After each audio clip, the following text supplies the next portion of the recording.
গল্পটা শুরু হয় একটা ফুটবল খেলার মাঠে। ফাঁকা মাঠ, একা বসে আছে একটা ছেলে। তার চোখ মুখ গভীর কষ্ট। তার নাম আরিয়ান। কিন্তু আরিয়ানের এই মন খারাপের কারণ তার রেজাল্ট খারাপ হওয়ার জন্য নয়, তার কষ্টের কারণ আরও গভীর।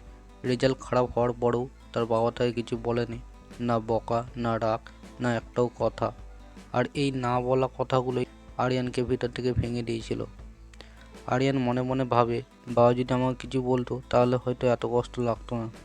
এমন সময় তার এক বন্ধু মাঠে আসে। সে অন্য স্কুলে পড়ে, কিন্তু ক্লাস একই। বন্ধু জিজ্ঞেস করে, আরিয়ান, রেজাল্ট কেমন হলো রে?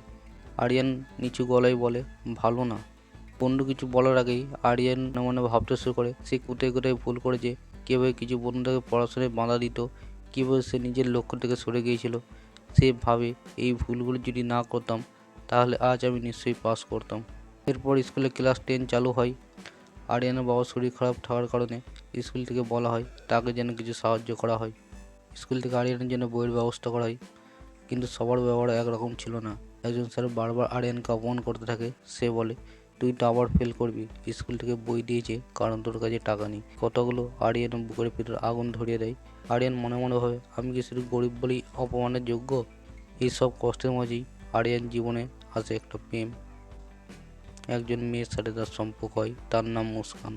কিছুদিন ভালোই কাটে, আরিয়ান আবার হাসতে শেখে, কিন্তু সুখ বেশি টেকে না। কয়েকদিন পর মুস্কান আরিয়ানের সাথে ব্রেকআপ করে নেয় এবং সেই রাতে আরিয়ান শুয়ে তার চোখের জল ফেলে আর ভাবে আর কোনোদিনও কাউকে ভালোবাসবো না। তারপর দিন সেই স্যার আবার তাকে অপমান করে। সব কষ্ট এসে পড়ে আরিয়ানের উপর, কিন্তু সে ভেঙে পড়ে না। একদিন আরিয়ান সিদ্ধান্ত নেয় স্কুলে সব দেওয়া বই ফিরিয়ে দিয়ে আসে। সে মনে মনে বলে, আমি নিজেকে এমনভাবে গড়ে তুলব যেন আমাকে ছেড়ে যাওয়ার জন্য সে আফসোস করে।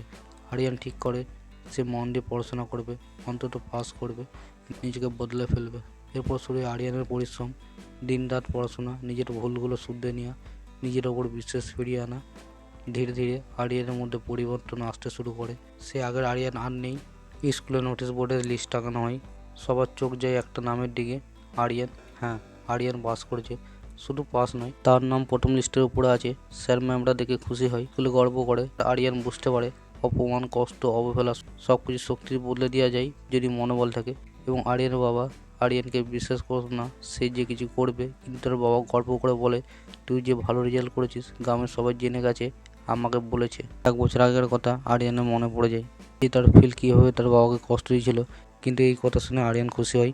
আরিয়ান মনে মনে ভাবে, কিছু সমস্যা আমাদের ভাঙতে আসে না, নতুন করে তৈরি করতে আসে।